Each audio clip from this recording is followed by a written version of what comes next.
Bharat Ratna doctor Bhimrao Ambedkar को कोटि कोटि नमन। ये कार्यक्रम डॉक्टर भीमराव अंबेडकर के जीवन पर आधारित है, जहां भारत की जनता के प्रति उनके योगदानों को पूरी सजगता से चित्रित और रेखांकित करने का प्रयास है। कार्यक्रम में दिखाई गई घटनाएं लब्ध प्रतिष्ठ पुस्तकों से ली गई हैं। इस कार्यक्रम के जरिए चैनल की ओर से एक विश्वसनीय, सजग और सकारात्मक प्रयास है कि डॉक्टर बाबा साहेब भीमराव अंबेडकर के जीवन की संघर्ष यात्रा एवं गौरव गाथा पूरे आदर के साथ घर घर पहुंचे और उनके योगदानों से सभी संपूर्णता में परिचित और आह्लादित हों।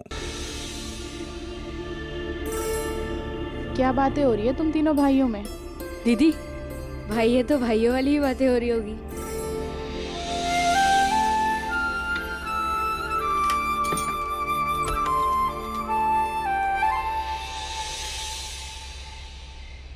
ले भीम, खाना खा ले। जब हो जाए तो दरवाजा खटखटा देना, मैं आ जाऊंगी। आपकी भीम से मुझे भी मिलने दीजिए। भीम, ये है भास्कर जी। नमस्ते, आप बहुत अच्छे हैं और आपकी अच्छाई के लिए धन्यवाद। तुम्हारे बारे में बहुत कुछ सुना है भीम।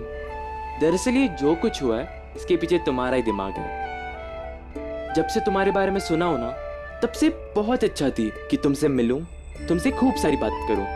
आज तुम मिले हो तो आज तुम खाओ और मैं बात करूंगा। रुकिए, इसके आगे एक बंदी की जगह है और आप एक स्वतंत्र आदमी हैं। मेरा बाहर आना और आपका अंदर आना दोनों गलत है। जितना सुना है उतना कम था। तुम इतनी छोटी उम्र में भी गुणी की तरह बात करते हो, ये तो चमत्कार है।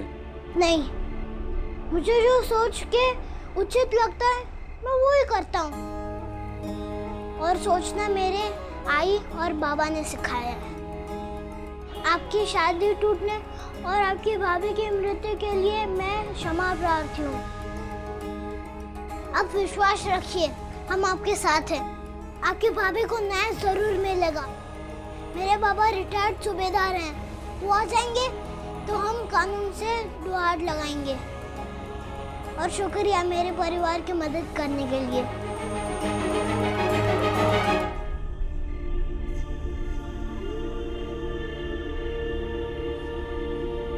खा लिया अभी ने? हाँ आई, मैं खाना देने ही गई थी। भास्कर जी भी आए वहाँ पे। भास्कर? भाभी, तू तो जानती है कि भास्कर यहाँ पर आए, उसमें हमें कोई दिक्कत नहीं है। लेकिन तुझे पता है ना, हमारे पड़ोस वाले, उनकी नजर हमेशा हमारे घर पे रहती है। थोड़ी सी भी ऊंच नीच हो जाएगी ना तो वो लोग बात का बतंगड़ बना लेंगे। उन्हें एक और बहाना मिल जाएगा हमें यहाँ से निकालने का। नहीं, बात तो सही है दीदी, लेकिन कहेंगे कैसे? तू ही कह सकती है, तेरी बात वो समझेगा। भीमराव, तुमसे बात करके मुझे बहुत अच्छा लगा। आज से मैं भी पढ़ूंगा लिखूंगा, क्योंकि मैं समझ गया कि पढ़ना लिखना जरूरी है। और मैं तुमसे वादा करता हूँ कि मंजुला से मैं ही शादी करूंगा।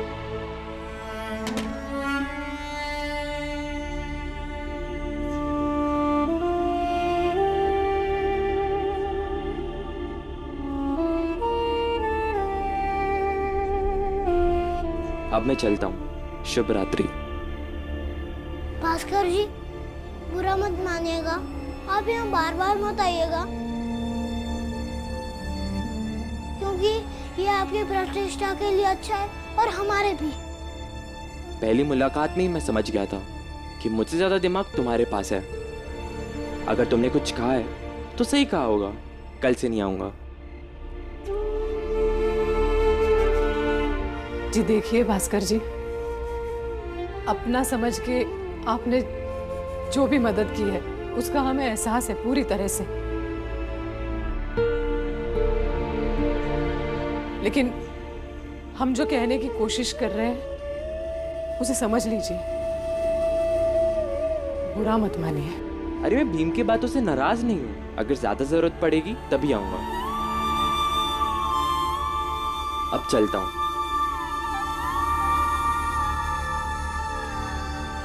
और हाँ, मैंने सुना था कि आई बाबा आए थे मुआवजे के लिए। आप उन्हें कुछ ना थे और मेरे रहते हुए वो कुछ ले भी नहीं सकते।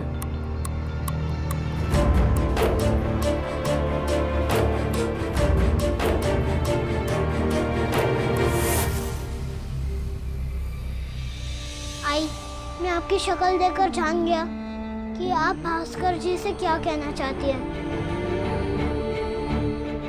लेकिन आप मेरी शक्ल देख के ये नहीं जान पाए कि मैं क्या कहना चाहता हूँ।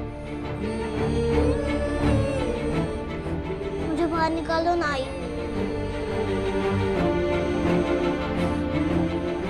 आई दिल दुखाए उसके लिए माफ कर दो, लेकिन ऐसे सबसे दूर मत रखो। हम सब मिलके सोचेंगे कि बाबा को फिर से घर कैसे ले आया जाए।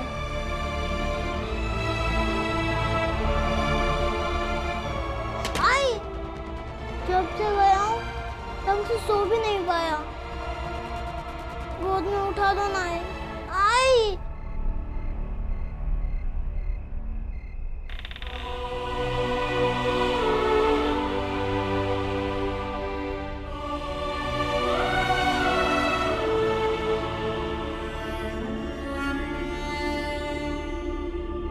गंगा,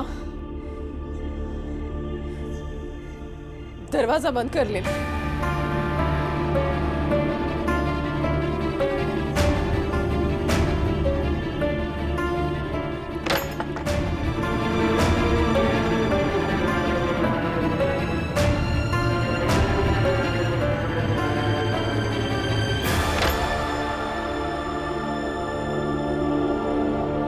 आई अब जितना गुस्सा हो, मुझे मुझसे नफरत हो, मुझे पता है कि आप मुझसे बहुत प्यार करते हैं और आपको भी पता है कि मैं भी आपसे बहुत प्यार करता हूँ।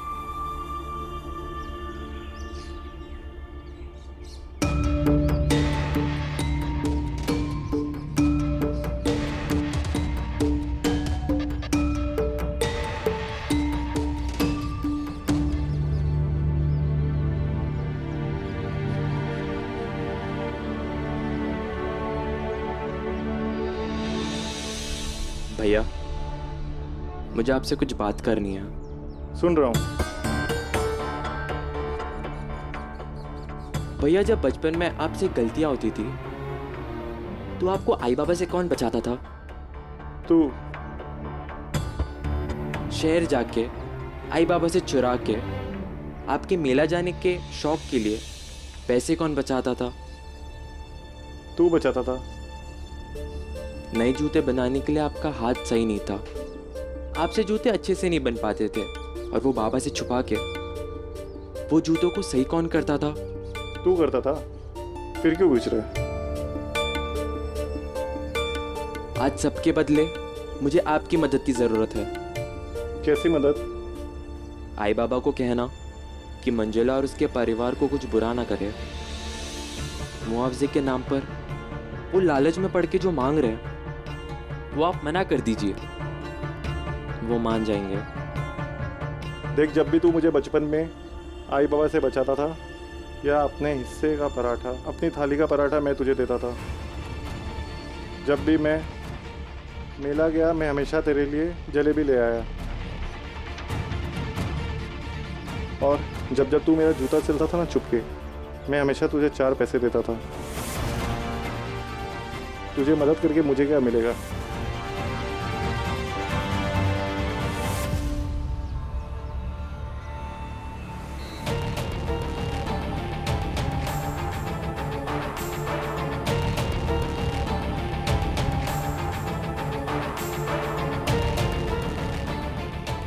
बाबा की संपत्ति में जो भी मेरा हिस्सा था वो आज से आपके नाम पे कर दिया हूँ। आप ये कागज में लिख दीजिए, मैंने अपना अंगूठा दे दिया।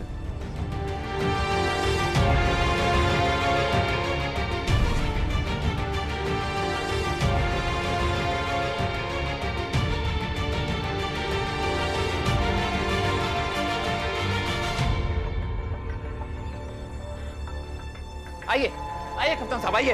आप लोग? भाभी! हाँ दीदी, भाभी जल्दी बाहर आइए। ये क्या हुआ दीदी? कप्तान साहब, या तो इनसे हमारा मुआवजा दिलवाइए या फिर इन सबको गिरफ्तार कर लीजिए।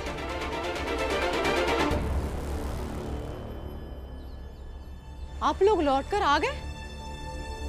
क्या सोच के आए हैं? कि कप्तान साहब को साथ में लाएंगे तो हम मान जाएंगे, मुआवजा दे देंगे? बहस नहीं, साफ साफ सुन लीजिए आप सब, या तो मुआवजा दीजिए या फिर थाने चलिए। अगर ऐसी बात है तो ले चलिए थाने, लेकिन कह दीजिए इनसे मुआवजा क्या, एक फूटी कौड़ी नहीं देंगे इन्हें। बांध दो सबको, ले चलो थाने।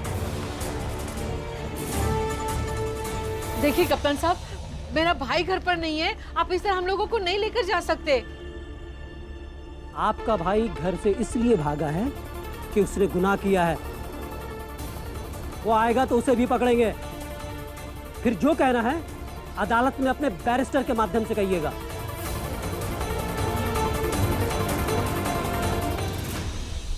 बाबा, सुना है कि बैरिस्टर लोग काला कोट पहन के कोर्ट में बहस करते हैं, बस हम भी बहस करेंगे। ये क्या कोई कोर्ट है क्या? हाँ बाबा, ये कोर्ट है। इज्जत है और बाला भी मुजरिम, हम दोनों बैरिस्टर और बाकी के सब लोग गवाह।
लो, आ गया हमारा बैरिस्टर।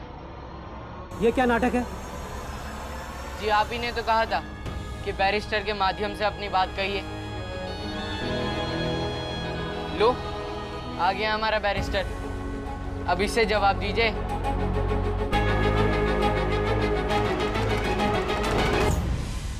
अच्छा तो बैरिस्टर साहब बताइए, क्या जवाब देंगे कि आपके पूरे परिवार को मानहानि और आत्महत्या के लिए उकसाने के केस में अंदर जेल में ना जाना पड़े?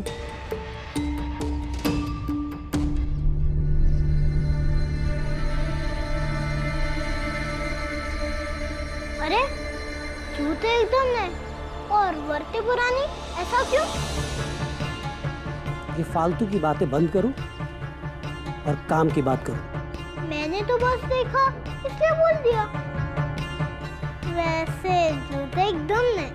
क्यों, नए जूते नहीं पहन सकता क्या मैं? क्यों नहीं पहन सकते? वैसे कितने के हैं साहब? नहीं पता। क्यों?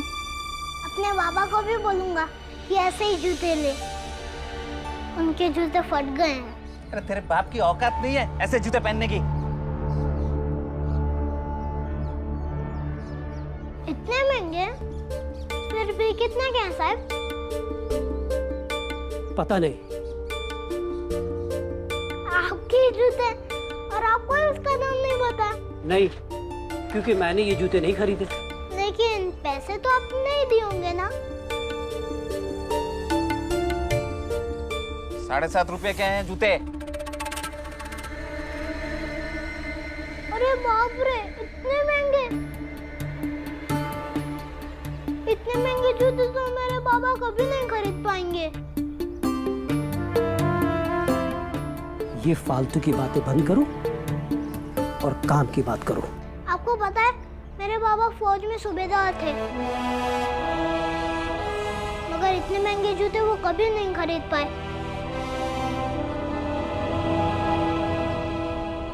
उनके पास सिर्फ एक जोड़ी जूता है, उसे भी बाला भी अक्सर चुरा कर ले आते हैं।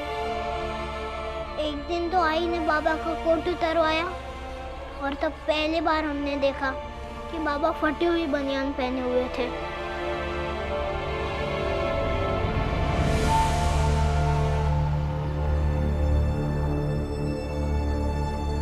लेकिन आपके इतने महंगे जूते, जबकि सूबेदार की तनख्वाह पुलिस कप्तान की तनख्वाह से कम नहीं होती।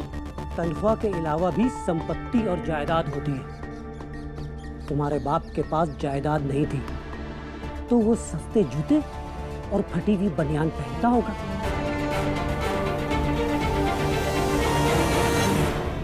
अब केस की बात करूं, मेरे जूते से इस केस का कोई संबंध नहीं है, समझे? लेकिन जिनकी तरफदारी में आप आए हो उनका संबंध है। उनकी एक जूतों की दुकान भी है। और बताइए, आपको अपने जूतों की कीमत नहीं पता, मगर एक जूता बनाने वाला खुद के बनाए हुए जूतों की कीमत बहुत अच्छे से जानता है।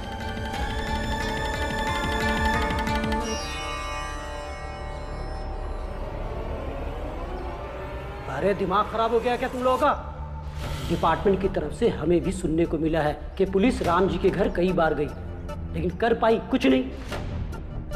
एक बार तो राम जी गिरफ्तार भी हुआ, लेकिन हुआ कुछ नहीं। मैं अपना समय बर्बाद नहीं करूंगा, और वैसे भी ऐसे में कोई केस तो बनता भी नहीं है। तुम लोगों ने दहेज मांगा था, शादी तो हुई नहीं, तो फिर मुआवजा किस बात का? साहब, हम लोग बहुत गरीब लोग हैं, हमारी मदद कीजिए। हम अपनी दुकान से आपके लिए बढ़िया जूते ला के देंगे। हाँ। और साहब, आपकी घरवाली और बच्चों के लिए भी अच्छे नए जूते भिजवाएंगे हम। समाज में बहुत बेइज्जती हुई है साहब, इतना दहेज का मुआवजा दिलवा दीजिए। हम समाज में दिखा के अपनी साख बचा लेंगे साहब। हाँ साहब। ठीक है, पहले जूते लेकर आओ, वही जूते पहनकर चलेंगे तुम्हारा काम करवाने।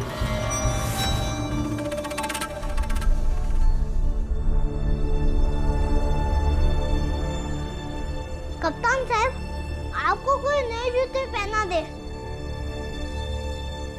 और उसकी कीमत तक आपको नहीं पता, इससे सच बदल तो नहीं जाएगा? आप इनकी मानहानि का दोष हमें दे रहे हो। इन्होंने अपने घर की दो बहुओं की जान ली है।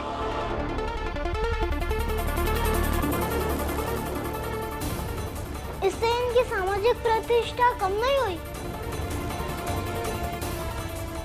लेकिन अगर दहेज नहीं मिला तो इनकी सामाजिक प्रतिष्ठा को क्षति हुई।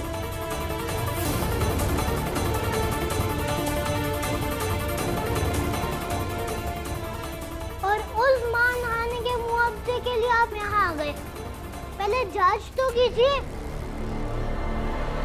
कप्तान साहब, देखिए इस बच्चे की हिमाकत, कैसे झूठे आरोप लगा रहा है हम पर। और तुम्हें क्या लगता है, ऐसे बेबुनियाद आरोप लगाओगे तो ये लोग मान जाएंगे और हमें फांसी चढ़ा देंगे? नहीं कप्तान साहब, हमने खुद देखा था, इन्होंने ही अपनी बहू को मारा था।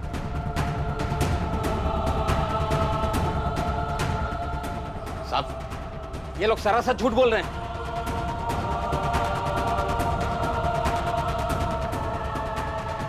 आप ऐसे क्यों देख रहे हैं हमारी तरफ? आप इधर आइए मेरे साथ, आइए।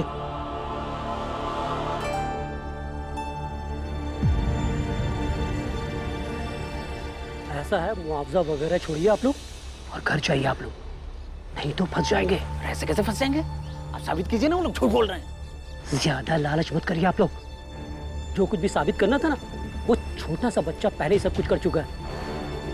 अब मैं क्या साबित करूं? देखिए, मैं चलता हूं, इन बेकार की बातों में मैं अपना वक्त जाया नहीं करना चाहता। आपको जो कुछ भी करना है वो आप कर लीजिए। अरे ऐसे कैसे? नए जूते दिए आपको, 2 जोड़ी तो घर में भी भिजवाए, आपको हमारा काम करना ही होगा। नहीं चाहिए मुझे आपके ये जूते।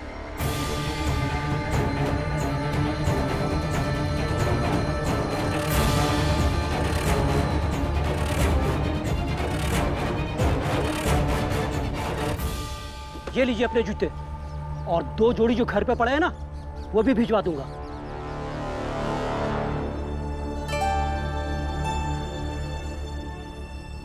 जाइए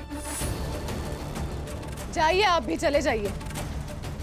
हमें भी शांति से रहने दीजिए, आप भी शांति से रहिए।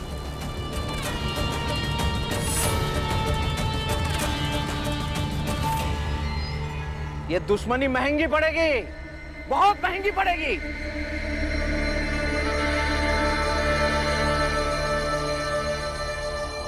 और अपने जूते तो ले जाओ। नाम लालची है और ना ही बेईमान। हम किसी का सामान